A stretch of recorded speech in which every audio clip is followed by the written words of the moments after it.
we don't like government. Get government out of our hair. So we've got to get rid of mandates. We've got to get rid of the regulations. Innovation, education, entrepreneurship is the future. I think that what's really important is we're working hard to run government like a business. We have to get rid of the bureaucracy, and we're shrinking it. We're doing a 10% decrease in spend this year in state government. Why is that a big deal? We have to be competitive. It's the people's money. We got to get the bureaucrats out of the way. And we talk every day that it's a privilege for me. I've been a blessed guy off the rocks. Being a public servant for Nebraska is an extraordinary privilege. Everybody that works in the state, if you don't view that as an extraordinary privilege to be a public servant, that probably means you're a bureaucrat and we don't want you on the team. Americans are capable of achieving extraordinary things when they have the freedom and opportunity to do so. This is American Potential. Welcome to the American Potential Podcast. I'm your host, David Fromm. So we're on the road right now in Montana at the Big Sky Bright Future Economic Summit, hosted by Governor Gianforte here in Montana. We're so excited talking about how to unleash energy abundance and really drive economic growth. One of the governors who's attending is Governor Jim Pillen from Nebraska, and we're so excited to welcome him here now and talk about all the great stuff that they're doing in Nebraska. Governor, welcome. I want to actually ask you about something before we get into the meat of this summit and do Nebraska. My understanding is that you are traveling around Nebraska trying to meet as many World War II veterans as possible. I think that's fascinating and so cool. Can you tell us a little bit about that? I have so many privileges, goosebump moments every day being the governor of Nebraska. It's extraordinary because it's the people. Our director of Veterans Affairs said, Jim, I have this idea. We talked about it almost 2 years ago. He said, 25 is the 80th anniversary of World War II, and we have 250 World War II veterans alive. He said, how about we go see as many as we can, give them a medallion and a certificate, and say thank you. And so our whole goal is to say thank you, and then to have events where families come out, communities come out, and to hear their story so nobody ever forgets what it takes for life, liberty, the pursuit of happiness that we have. Because as I say, the greatest generation, what happened 80 years ago, if we didn't win, it would have been a dramatically different world. And so incredibly grateful, incredibly emotional. My wife and I just did one in Lincoln 2 days ago, and a couple veterans sat there and wept. And Suzanne says, Jim, you need to come over. I mean, it's just extraordinary. It's an incredible gift. I'm so grateful for the opportunity to do it. It's off the charts. Our veterans are the service that they provide and don't want to even talk about it. So we have to keep those stories alive. It's really important. It's really cool. It just seems to me something not only in the moment is so meaningful and wonderful for everyone involved, but gosh, I think that, a decade from now, more Nebraskans are going to look back and be like, oh my gosh, I'm so glad we did this. Yeah. Thanks for that leadership to think to do that. Yeah. And we've done a couple of ladies that were Rosie Riveters, and they'd show me the calluses on their palms. A couple nurses. Just really been a privilege. That's fabulous. Really been awesome. That's fabulous. So on to very equally important, but more policy related focus. So, we're here in Montana at the Big Sky Bright Future Economic Summit that Governor Gianforte and company are putting on, and you're on a panel talking about what you're going to do in your state to try to unleash economic activity or keep growing it. Yeah. We had talked to the governor a little earlier, and one of the things is the sun's come up again with the Trump administration, being the federal partner now that I think a lot of governors in states like yours would love to have. What do you see for your state as the future for economic growth and the keys to unleashing that? Yeah. Well, I think first off, we are remiss in not saying thank God that Donald Trump is our president. As I've told him, I'm so incredibly grateful for his leadership, because his leadership gives me way more courage to stand up and speak about things that nobody would do. And I think that is really, really an important piece of it. When I talk about Nebraska, I think one of the things that I have said, I've told other governors, I think what's really important is we really need to zero in and do self-examination. Who the heck are we? Who are we in Nebraska? And I'm a word guy. Who we are in Nebraska, it's the people. We're an extraordinary people that have had to innovate because of getting 50 miles west of the river, really, really tough in the early days, and how we've changed. So we're about the people. We're about the water. We have the largest, most sustainable underground aquifer in the Western Hemisphere. We are about cattle. We're number one now in the United States. We feed more cattle than Texas. So we feed 6.5 million cattle. I could talk about being a kid in our hometown of Columbus, where there's generations of cattle ranchers from Montana ship their cattle to my hometown because we feed a lot of cattle in that part of the state. So cattle, and then cattle processing. We actually import. We process 9.5 million cattle in Nebraska. So we're about food. Yeah. Right? So it's people, it's water, it's food. And then we started producing a lot of ethanol. We've had ethanol plants. First one was almost 40 years ago. Another one was built in my hometown 35 years ago. And then, we're 22 plants built since 06, 07, 08. So that then means we've become about fuel. And there's extraordinary opportunities, as I call it, the next generation of ethanol. We've just been able to make extraordinary progress. Politics have gotten in the way. I'm not a politician. We just focus on what's right. We work very, very hard with an organization called Tallgrass. They've made a line, natural gas line, and now we are sequestering carbon from our ethanol plants, which creates off-the-charts value for ethanol that's in demand around the world. I've been to Japan several times. I've met with a new ambassador in D.C. from Japan. That part of the world is very, very interested in the lowest carbon ethanol. We have it. And then making aviation fuel from the lowest carbon ethanol. So those are really, really big because of the ethanol and the carbon line, the partnership with Tallgrass. Our ethanol industry now will double in the state of Nebraska. And this is really breaking news. We've been working on it, and it is happening as lines are being dug to the laterals to hook it together. So that is really a big deal. And then why we're here, right? So it's the people, it's water, it's food, it's fuel, and it's the electricity. Yeah. So extraordinary opportunities and careers, rural economic revitalization. I can't brag enough about, I've learned so much in my 3 years as being governor. And a guy that's become a good friend, he's extraordinary, is his name, 4-star General Tony Cotton. General Cotton spearheads Offutt Air Force Base. Again, we don't brag enough. So nobody realizes Offutt Air Force Base, Omaha, Nebraska, is the most powerful Air Force base in the world. It is the home to Nuclear Strategic Command. Oh. It is the home to global nuclear deterrence spearheaded by General Cotton and his team. We also have the 55th Wing, which flies about a dozen reconnaissance flights all over the world to know what's going on. Yeah. So that's another key piece of economic development, another key piece where we have to have more electricity.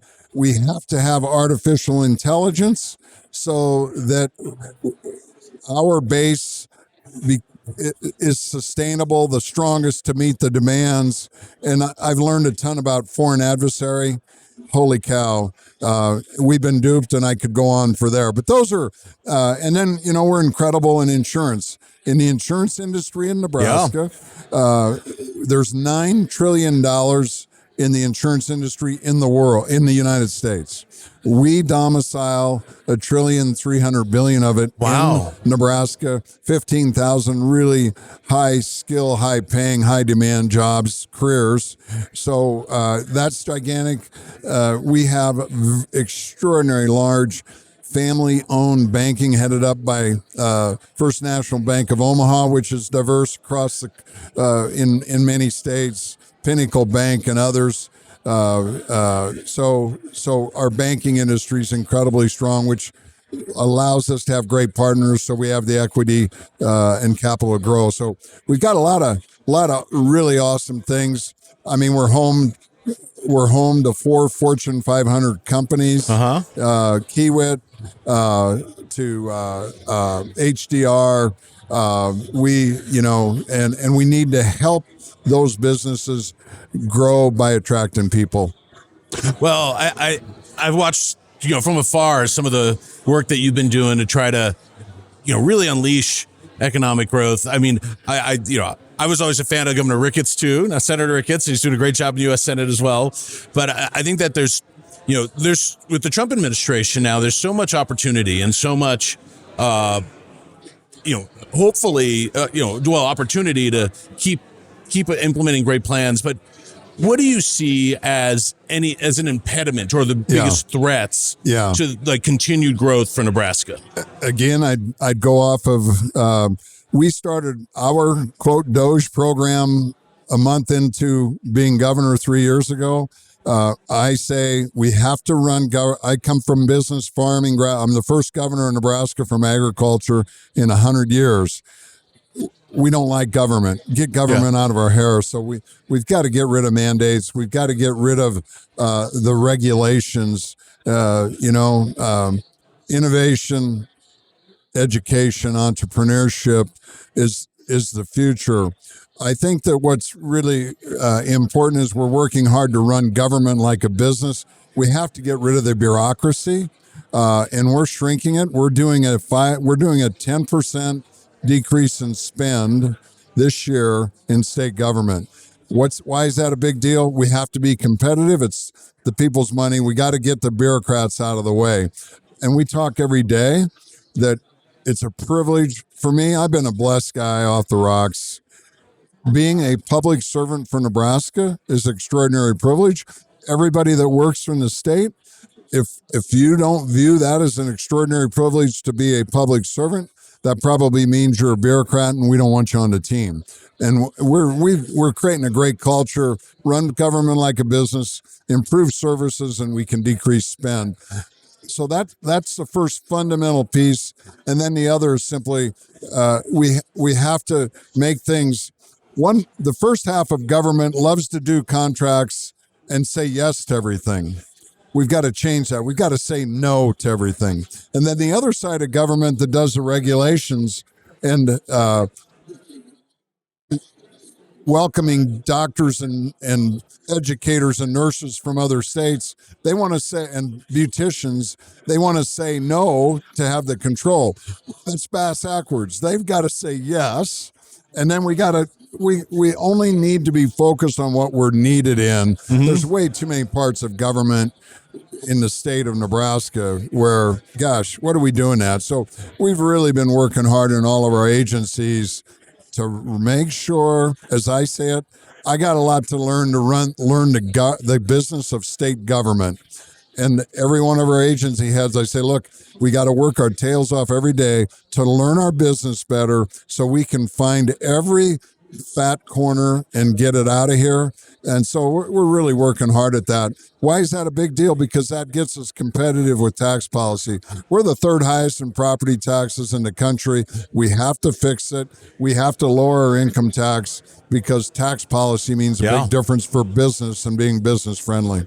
Well, as our listeners know, I live in Illinois outside of Chicago. I am very familiar with high property taxes, and they're terrible. It's essentially a wealth tax on people because most Americans have all their wealth that's wrapped up in their property and their homes.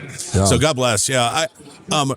As we wrap up, there's some unique things about Nebraska. I should say, everyone I know from Nebraska loves Nebraska. They love Nebraska. I mean, Cornhusker football is like, going to church. I mean, it's just like such a big deal. One of my friends is like, couldn't be a bigger fan of Nebraska women's volleyball, him and his daughters all the time. And I think it's a testament to the state that people love living in Nebraska. Why do you love Nebraska? Obviously, as governor, it's a big deal. I'm guilty, as I say. I love Nebraska. I love the people. Everything that has happened to me is because of my family and the people of Nebraska. I got an education from the university. I got to play football for Coach Osborne. Really? He taught us to be givers. My dad taught us to be givers, but that you can make a difference. Nebraska is an extraordinary place, and it's all because it's the people. And so I love it simply because we do it the right way. And give an example, if I can brag about our athletics. Please. We have been sold out. Memorial Stadium, 85,000 people have been sold out since 1962 every game. Nice. Nebraska, That's and for the last 20 years, we've not been very good. That's true. So that just gives you a little bit. And think about our volleyball program. We have been in the top for 20, 30 years.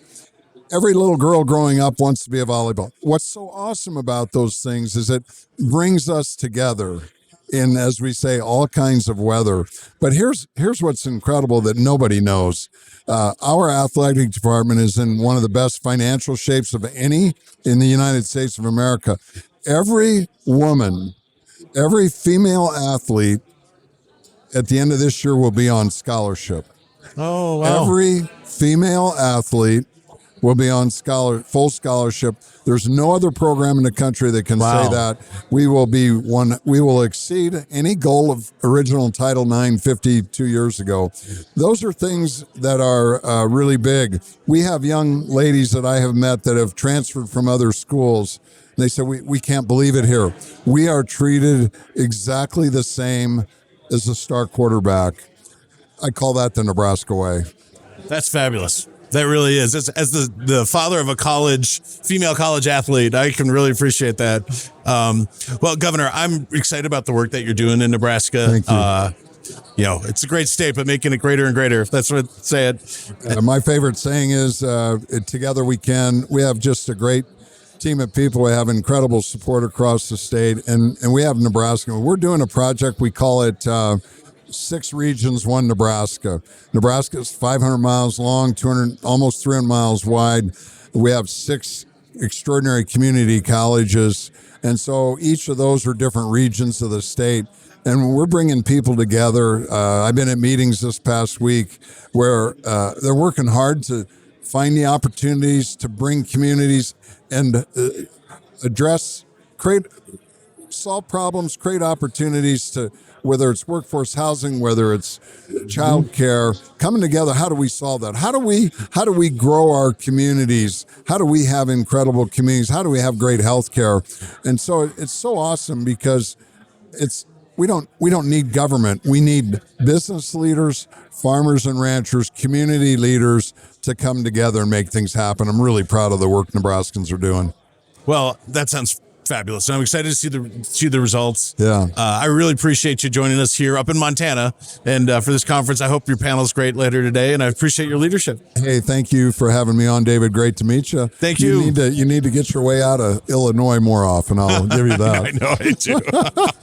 We're not hosting these conferences in Illinois. I'll tell you that much. Yeah. Thanks again. Thank you.